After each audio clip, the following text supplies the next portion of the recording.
السلام علیکم ناظرین، آپ دیکھ رہے ہیں پروگرام کاشف عباسی کے ساتھ۔ سزاؤں کا موسم ہے۔ پچھلے 2 دنوں میں ہم نے دیکھا کہ تقریباً کچھ 40-45 سال کی سزائیں دی جا چکی ہیں۔ 10 سال شاہ محمود قریشی صاحب، 10 سال عمران خان صاحب، یہ سائفر کی سزائیں تھیں۔ 14 سال یہ توشہ خانہ عمران خان صاحب، اور 14 سال بشرا بی بی، ان کو سزائیں دی گئیں۔ لگتا ہے ایسے کہ سینچری مکمل کرنے کا پورا ارادہ ہے۔ آج کا دن تو گزر گیا، دیکھتے ہیں کہ کل کیا ہوگا۔ وہ ایک عدت کا کیس ہے، اس کا بھی فیصلہ آنا ہے۔ وہ 2-3-4 کیسز، 190 ملین پاؤنڈ کا بھی کیس ہے، ان ساروں کے فیصلے بھی آنا باقی ہیں۔ دیکھتے ہیں کہ کل کیا ہوگا، پرسوں کیا ہوگا، لیکن ان ساروں کے درمیان ایک الیکشن بھی ہو رہا ہے، اور اس الیکشن کی تیاریاں بھی جاری ہیں۔ کیونکہ آج بڑی تنقید ہوئی، مریم نواز شریف صاحبہ نے بھی بڑی تنقید کی اور کہا کہ بشرا بی بی کو بنی گالا کیوں بھیجا گیا، اور بات بھی درست ہے۔ اصولی طور پر اگر کسی کو سزا ہو اس کو جیل جانا چاہیے۔ یہ فیصلہ کس نے کیا، کس بنیاد پر کیا، یہ بات سب کو پتہ چلنی لازم ہے، کیونکہ اور یہ میں خود جاننا چاہتا ہوں ذاتی طور پر کہ آخر کس بنیاد پر یہ فیصلے ہوتے ہیں کہ کسی کو ہم بنی گالا بھیجنا ہے، کسی کو جیل میں ڈالنا ہے۔ اور اس وجہ سے بڑی تنقید کا سامنا تحریک انصاف کو بھی کرنا پڑ رہا ہے۔ اس وجہ سے اس سے آغاز کرتے ہیں۔ دوسرے بہت سے سیاسی مسائل بھی ظاہر ہے، اس کے اوپر بھی بات کریں گے ہم۔ روف کلاسا صاحب ہمارے ساتھ موجود ہیں، بہت شکریہ۔ مصطفیٰ نواز کھوکھر صاحب ہمارے ساتھ ہیں، بہت شکریہ کھوکھر۔ مفتاح اسماعیل صاحب، آپ کا بھی شکریہ۔ مفتاح صاحب سے ظاہر ہے ایک جو معاشی وعدے کیے جا رہے ہیں بہت سے، اس پہ بھی میں جاننا چاہوں گا۔ 300 بجلی کے یونٹ فری، اور جانے کیا کیا وعدے کر رہے ہیں کہ ہم آپ کو پتہ نہیں اس ملک میں ہر چیز مفت دے دیں گے، کیا یہ ممکن ہے یا نہیں؟ لیکن روف صاحب آپ سے شروع کرتا ہوں۔ یہ جو بشرا بی بی کو بھیجا گیا ہے بنی گالا، یہ کس لیے بھیجا گیا؟ آپ نے صحیح بات کی ابھی اپنی گفتگو میں کہ یہ قانون جو ہے یہ سب کے لیے برابر ہونا چاہیے۔ اگر کسی کے بیچارے غریب کی کوئی خاتون ہے تو وہ بھی جیل میں ہوتی ہے، تو بڑے آدمی کی بیوی جو ہے اس کو بھی جیل میں ہونا چاہیے۔ اور یہ بات خان صاحب خود کہتے تھے کہ قانون جو ہے نا 2 قانون نہیں ہونے چاہیے، اس لیے تو انہوں نے یہ تحریک انصاف بنائی تھی، اور اتنے 22 سال وٹ ایور ٹائم جو انہوں نے اسٹرگل کی کہ everybody should be equal before the law. تو یہ تو ہم سنتے تھے، لیکن پاکستان میں بہت ساری باتیں سنی جاتی ہیں، کہی جاتی ہیں، کی کچھ اور جاتی ہیں۔ یہ درخواست پہ ہوتا ہے یا یہ کسی نے خود ہی فیصلہ کر لیا کہ ادھر بھیجوں؟ میرے خیال 2-3 اور فیکٹرز ہیں جو اب تک سامنے آ رہے ہیں۔ ایک تو یہ تھا کہ اڈیالہ جیل کے بارے میں کہا جا رہا تھا کہ اس کو تھریٹ ہے، شاید کچھ دن پہلے ایک تھریٹ آئی تھی، اور شاید یہ پریسیڈنٹ بھی نہیں بنانا چاہ رہے تھے کہ وہاں پہ یہ عمران خان صاحب بھی وہیں پہ ہیں اور ان کے سپوز بھی وہیں پہ قید ہے۔ اتنی بڑی یہ جیل ہے کیونکہ 7-8 ہزار سے زیادہ وہاں پہ قیدی ہیں، اور بڑے ڈینجرس قیدی ہیں۔ کل میں مریم نواز کو سن رہا تھا، انہوں نے کہا جی میں اور میرے والد صاحب ایک ہی جیل میں تھے۔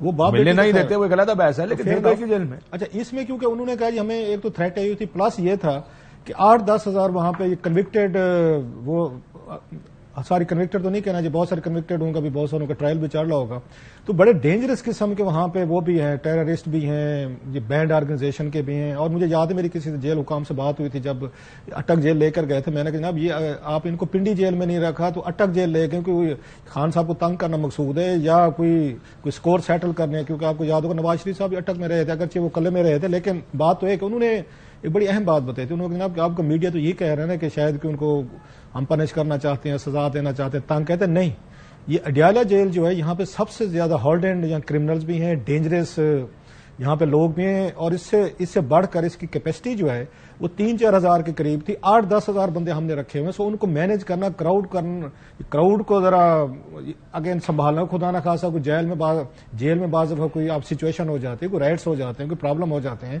ان کا یہ کہنا تھا کہ سیفٹی ہم نے ریزن کو سامنے رکھ کے خان صاحب اٹک جیل میں رکھا تھا، جہاں پہ یہ ان کو سہولتیں بھی زیادہ مل سکتی تھیں اور ان کے لیے بہتر بھی تھا۔ اور آپ کو خان یاد صاحب وہاں ہوگا سیٹل ہوئے، اور جب بڑی انٹرسٹنگ بات ہوئی، ان کے وکیلوں نے کہا کہ ان کو اڈیالہ جیل شفٹ، اور تنگ ہوئے تھے یہاں پہ آ کے، پیچھے سے انہوں نے کہا میں نے کب کہا مجھے کہتے میں تو اٹک رہنا چاہتا ہوں، سو ہی واز ہیپی سٹنگ اٹک میں، وہ ہیپی تھے۔ اور یہاں پہ آ کے ان کو خاصی، آپ کو یاد ہوگا پہلے جو 2-3 ہفتے تھے خان صاحب بڑے تنگ ہوئے تھے یہاں پہ اڈیالہ جیل میں، ان کو وہ آپ کو یاد فیسلٹیز نہیں ملیں تھیں، اور ان کو جج صاحب کو کہنا پڑ گیا تھا کہ فلاں مجھے فیسلٹیز لے کے دیں جو ان کو وہاں پہ سائیکل چاہیے یا وہ چیز منکی بار لگائی تھی انہوں نے۔ سو ایک تو یہ چیز تھی کہ جناب کہ یہاں پہ اگر ہم ان کو رکھتے ہیں، جیل کے اندر آلریڈی تھریٹ آپ کو آ چکی ہے۔ اچھا، آپ لیکن اس کیس میں کیا ہوا ہوگا جی؟ مجھے یہ کیس بتائیں نا، اصل کیس تو یہ ہے کہ کیا کسی نے تو سوچا ہوگا، کوئی بوجھ نہیں اٹھا سکا۔ چلو اس طرح دیکھ لیتے، somebody couldn't pick the، وہ کہتے ہیں پتھر، بھاری پتھر تھا کہ آپ آپ نے ایک بھاری پتھر تو اٹھا لیا کہ عمران خان صاحب کو گرفتار کر لیا. اس وقت آپ کو یاد ہے کہ بہت بڑا فیصلہ تھا کہ خان صاحب کو گرفتار کریں گے, ریئیکشن آیا, ہم نے چیزیں بھی دیکھی. اب انہوں نے کہا کہ الیکشن سے پہلے شاید کہ اگر اس طرح کا بھاری پتھر جو ہم یہ اٹھانے کی کوشش کرتے ہیں تو منہ کے بال نہ گر پڑے. 14 سال ادھر تو نہیں رہ سکتی نا. اگین وہ تو ملتان ہے نا, پھر ملتان جیل میں جانا پڑتا ہے نا آپ کو. اچھا یہ رہنے کو تو اچھا اب ان کو ہو چکے سزا, یہ ذہن میں رکھیں, انڈر سزا یافتہ نا. سزا یافتہ ہے. تو جو سزا یافتہ خواتین ہیں موسٹلی ان کو ملتان جیل میں رکھا جاتا ہے. اگر یہاں پہ رکھا جاتا ان کو جیل میں تو بھی آپ کے لیے پرابلم ہونے تھے, کوئی نہ کوئی بات ہونی تھی کہ دیکھیں جی آپ نے ان کو رکھا. اچھا ایک رات رکھنا ہے, پھر اگلے دن آپ نے ان کو ٹرانسفر کرنا ہے, ملتان بھیجنے آپ کو, آپ نے چیزیں کرنے. سو ہمارے یہاں میرا خیال ہے یہ جو بھاری پتھر تھا, جو بات آج انہوں نے کی نا مریم نواز صاحبہ نے, یا فریال تالپور صاحبہ بھی جیل میں گئی تھیں, بے نظیر بھٹو صاحبہ بھی گئی تھیں. آج وہ کہنے کو حق بجانب تو ہے مریم صاحبہ جی, مجھے تو اسی جیل میں آپ نے ڈال دیا تھا, میں بھی کسی وزیر اعظم کی بیٹی تھی, اگر وہ کسی وزیر اعظم کے سپاؤز ہیں. سو آپ کو کمپیریزن تو پھر لوگ کرتے ہوتے ہیں, بات تو ہوتی ہے ساری چیزیں. اور لاسٹلی اس کا فائدہ پتہ کس کو ہوگا, اور ہو رہا ہے وہ میرا خیال مریم نواز صاحبہ کو, اور پی ایم ایل نواز کے پاس کوئی نیریٹو نہیں تھا کوئی الیکشن کا پاورفل جس کی ہم بات کرتے تھے. تو پھر اگر آپ یہ بات کریں گے تو اس کا مطلب تو یہ کہ ڈیزائن کے طور پر کیا جا رہا ہے. اب میں بھی اب ان کو سامنے آنا چاہیے. اب یہ نیریٹو بنائے گی, یہ پی ایم ایل نواز بنائے گی. مجھے بڑا مشکل لگتا ہے یہ کہ یہ درخواست کی جائے اور ریٹن درخواست کی جائے کہ جی مجھے بنی گالہ میں اگر رکھ لیں 14 سال تو اب تک درخواست سامنے آئی نہیں ہے. اگر ہوتی تو میرا خیال اب تک واٹس ایپ آپ کے سوشل میڈیا پہ چل رہی ہوتی وہ کرنے ڈیفیم کرنے کے لیے. سو اگر ہیونگ سے ڈال دی, مریم نواز صاحبہ کے لیے بڑی اچھی چیز ہوئی. اگرچہ وہ ناراض تو ہو رہی ہیں, اینگری تو ہیں, لیکن ہیونگ سے ڈال دی, اندر سے وہ سارے خوش ہیں. اب وہ ٹارگٹ کریں گے, ہٹ کریں گے. اگلے جو 5-6 جلسے رہے گے نا 6 دن, یہی ٹاپک ہوگا. یہ دیکھیں جی مجھے جیل میں ڈال دیا تھا, جو بات ٹھیک بھی ہے ان کی. اور یہ دیکھیں جناب کہ ان کو انہوں نے بنی گالہ میں اپنے گھر پہ انہوں نے رکھ لیا. سو یہ اب ان کو تو خوش ہونا چاہیے میرا خیال پی ایم ایل نواز. اور میں نے طریقے صاحب کا کوئی ریئیکشن بھی سنا, بٹ مصطفیٰ صاحب آپ بتائیے ہاؤ ڈو یو سی دس. ان کو جیل نہیں بھیجا گیا, بنی گالہ بھیج دیا. اب 2 آرگومنٹ جو روب صاحب نے دیے ہیں, ایک آرگومنٹ تو یہ ہے کہ شاید بوجھ کوئی نہیں اٹھا سکا. دوسرا یہ چلو بیانیہ بنے گا ادھر بھیج دو, اور بیانیے بن رہے ہیں نہ رسپانس پی ٹی آئی دے رہی ہے. ابھی تک میں نے تو کوئی نہیں دیکھا کہ یہ درخواست دی گئی ہے, نہیں دی گئی ہماری طرف سے درخواست, جیل بھیجا, وہ تو جیل خود چلی گئی تھی. So what do you think کیا ہو رہا ہے یہاں؟ کاشف بھائی اگر ماضی میں کچھ غلط ہوتا رہا ہے تو وہ آج کے لیے جسٹیفیکیشن تو کریٹ نہیں کرتا. میرے نظر میں تو 2018 کے الیکشن سے پہلے کے جو پیریڈ تھا اور آج کا جو پیریڈ ہے اس میں صرف کردار بدلے ہیں, باقی اسکرپٹ تو ایک ہی ہے. 2018 میں جو منظور نظر تھے آج وہ زیر اعتاب ہیں, جو اس وقت سر وہ پہلے والی فلم کا ایکشن ہوگا, اسکرپٹ جو ہوگا ہوتے نا فلموں کے بارے میں کہا جاتا ہے کس قسم کی فلم ہے, کسی نے کہا ہوگا سر 2018 کی فلم ایک ایکشن فلم تھی. آج کی جو فلم ہے وہ ایکشن پلس ہارر اکٹھی ہو گئی, اس میں action and horror it's both. ہاں لیکن دیٹس بسائڈز دا پوائنٹ. جو میں کہنا چاہ رہا ہوں وہ یہ ہے کہ ماضی میں جو غلطیاں ہوتی رہیں کیا وہ جسٹیفیکیشن ہے آج کے اس کے لیے. اور ہم نے دیکھا ہے کہ سیاست کے اندر انسان کے جو لوگ wrong side of the line آ جاتے ہیں تو ان کی پھر فیملیز کو بھی ایک پرائز پے کرنی پڑتی ہے. اس سے پہلے ماضی میں جو ہوا وہ غلط ہوا, مریم نواز صاحبہ کے ساتھ غلط ہوا, کلثوم بیوی کے ساتھ غلط ہوا, شہید بے نظیر بھٹو کے ساتھ غلط ہوا, نصرت بھٹو صاحبہ کے ساتھ غلط ہوا. اور میں نہیں سمجھتا کہ اس طرح جن صاحبان سے عمران خان صاحب سے واقعی اگر سکور کو سیٹل ہونا ہے تو خواتین کو اس سے باہر رکھنا چاہیے. میں اس سوچ کا حامل ہوں. بالکل باہر رکھنا چاہیے, لیکن یہ تو ایک ٹیکنیکل معاملہ ہے. اس میں یہ نہیں ہے کہ ان کو کسی شک کی بنیاد پر یا کسی انکوائری سٹیج پر گرفتار کرنا چاہیے یا نہیں. یہاں پر سوال یہ ہے کہ ٹیکنیکل معاملات تو اگر آپ نے دیکھنے تو پھر کس قانون کے تحت میاں نواز شریف صاحب کو ایئرپورٹ پہ جب وہ اترے تو ٹیکنیکلٹیز میں جانا ہے تو ایئرپورٹ کے اوپر جو فیسلٹی ان کو دی گئی کیا وہ ٹھیک تھی؟ سر ایئرپورٹ آپ بہت آگے آ گئے, ان کو تو یہ فیسلٹی لندن میں پرووائڈ کر دی گئی تھی جب آپ کے سفیر ان کو سی آف کر رہے تھے. انہیں لندن سے اڑنے سے پہلے سے پتا تھا کہ میاں صاحب کو کچھ نہیں ہوگا.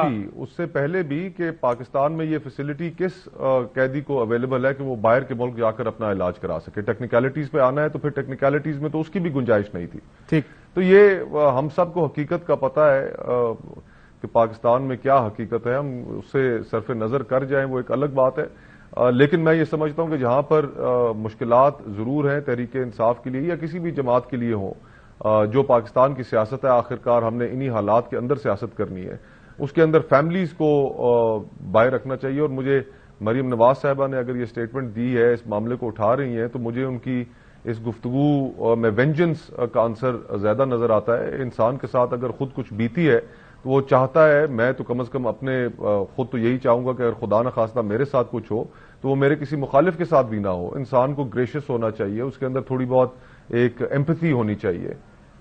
یہ بات ٹھیک ہے, لیکن وہ ہمارے ملک ہماری سیاست میں تھوڑی سی اس چیز کی کمی ہے جس کو آپ ایمپتھی کہہ رہے ہیں. مفتاح صاحب یہ بتائیں, وہ ری امیجننگ پاکستان کتنے گیا؟ میں آپ دونوں بھائی میرے پاس بیٹھے, مجھے تو اب آپ دونوں کو ٹی وی پہ دیکھ کر یاد آیا دونوں کا کہ ایک نگ مسنگ ہے, باقی تو وہ پارٹی بنے گی مفتاح صاحب کی نہیں بنے گی؟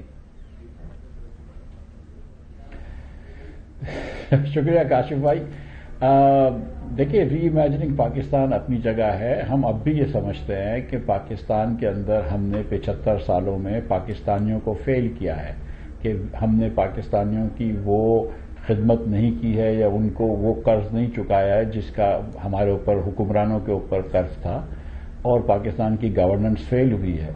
اور ہماری تو یہ خواہش تھی کہ الیکشن سے پہلے سب لوگ بیٹھ جاتے, سارے مقتدر لوگ بیٹھ جاتے, سیاستدان, علماء کرام, افسران فوج کے, جوڈیشری کے, بیوروکریسی کے, اور کوئی نیا ایک لائحہ عمل طے کر لیتے.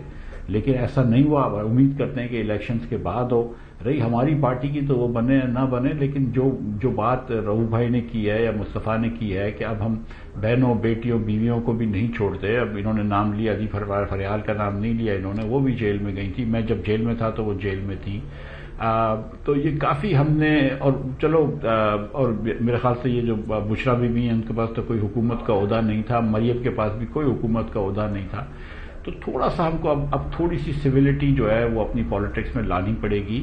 اور لیکن سر آپ سویلٹی کی بات کر رہے ہیں مفتاح صاحب, بات ٹھیک ہے, لیکن میں نے جیسے کہا پہلے اگر ایکشن فلم ہوتی تھی, اب تو ایکشن / ہارر فلمیں آ گئی ہیں مارکیٹ میں, جو نئی فلمیں آ رہی ہیں. وہ تو حالات دیکھیں, پہلے یہ ہوتا تھا, آپ کو پتا تھا کہ اس لیڈر کے ساتھ یہ ہوگا, اس کو جیل میں ڈال دیں گے, چلے پارٹیاں الیکشن لڑیں گی. میں اب آپ کو چھوٹی سی مثال دیتا ہوں. ڈسکا سے ہمارے دوست ہیں علی اسد ملی, پرسوں ان کو اٹھا لیا, ابھی تک غائب ہے. آج مجھے میری بات ہوئی تھی, وہ شیخ وقاص کے کزنز کو اٹھا لیا جو کیمپین کر رہے ہیں, کیونکہ وہ خود تو انڈر گراؤنڈ ہے. سو یہ تو elections the way they are being run, مطلب خیر ہی کرے اللہ. پھر مفتاح صاحب نہیں,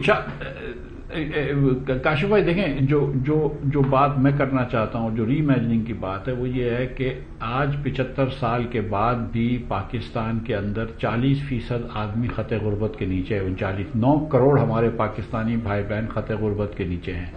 اس الیکشن میں ان کی بات نہیں ہوئی, اس کیمپین میں ان کی بات نہیں ہوئی. ہمارا 78% پاکستانی 10 سال کا بچہ جو ہے وہ 2 جملے صحیح طریقے سے نہیں پڑھ سکتا اردو زبان میں, یا جس زبان کو وہ بول سکتا ہے. اس الیکشن میں اس 78% بچے کی بات نہیں ہوئی. اس الیکشن میں جو 80 لاکھ بچے اس سال پیدا ہو رہے ہیں, جن کو 4 سال بعد آپ کو یا 5 سال بعد اسکول میں ڈالنا ہے, جس کے لیے نہ آپ کے پاس اسکول ہیں, نہ کتابیں ہیں, نہ وسائل ہیں, نہ اساتذہ ہیں, اس کی بات نہیں ہوئی. یہ تو اب یہ جو ہے نا, صرف آپ نے یہ جو فرمایا اسکرپٹ تو وہی ہے, صرف ہیرو چینج ہو گیا, ہیرو ویلن ہو گیا, ویلن ہیرو ہو گیا ہے. یہ تو میوزیکل چیئرز ہیں, لیکن اس سے حکومتیں نہیں چلتی. ہمیں کہیں نہ کہیں سمجھنا پڑے گا کہ ہمارا ملک دنیا سے پیچھے رہتا جا رہا ہے, اور جب تک ہم اپنی حکمرانی کے طرز نہیں بدلیں گے, ہم ڈیپ سیٹڈ ریفارمز نہیں کریں گے, آگے نہیں بڑھ سکیں گے. یہ تھوڑا کبھی کوئی یہ پاور میں آ جائے, کوئی یہ پاور میں آ جائے, اس سے ایک عام پاکستانی کو کیا فرق پڑتا ہے؟ اس کو روٹی ملتی ہے کیا آسانی سے؟ اس کے بچے کو تعلیم ملتی ہے, اس کی دوائی ملتی ہے؟ یہ باتیں کیوں نہیں ہو رہی الیکشنز کے دوران؟ سر وہ اب ظاہر ہے جس ملک میں اس بنیاد پہ روز صاحب فیصلہ ہوتا ہو کہ کون کنگز پارٹی ہے, کون فیورٹ ہے, کہ دیواری ہے ہوں جیل جان دی, تو اس میں پھر لوگ زیادہ یہ ڈیلے بنانے کے چکر میں لگے رہتے ہیں نا. وہ پھر ان لوگوں کو کیا فرق پڑتا ہے کہ ریفارمز ہوں, مشکل فیصلے کیے جائیں, اگلے الیکشن کی سوچ رہے ہیں سارے. بڑی اچھی بات ہے کہ مصطفیٰ بھائی نے بھی, مجھے ویسے بڑے پیارے ہیں مصطفیٰ بھی ہیں, کہ کنسیرین, very cute, very sensitive and very caring people, I must say. اور اس کو مفتاح بھائی نے بڑی اچھی باتیں کی ہیں. 2-4 تھوڑا سا میں اس پہ بات کروں گا. میں ایک اچھا ہے ہمارے جیسے انہوں نے بات کی, کلچر اس طرح کا ہے کہ وومن اگر مطلب سفرنگ میں ہے, جیل میں ہے, تو ان کو تکلیف میں نہ ڈالیں. یہ 2-3 چیزیں سر. یہ مریم نواز صاحبہ کی بھی, ان کی میرا خیال اور بہنیں بھی ہیں, ان کے شاید میں ناموں کا نہیں پتا ہوگا. ایک اور ہیں ان کے, میرا خیال ان کا نام کا نہیں پتا ہوگا بہت سارے لوگ ان کو. اسما نام ہے, اسما صاحبہ جو ہیں. اب ان کا نام کا ہمیں نہیں پتا, وہ ایکٹیو بھی نہیں ہے, کبھی ان پہ کیس بھی نہیں بنا. کیوں؟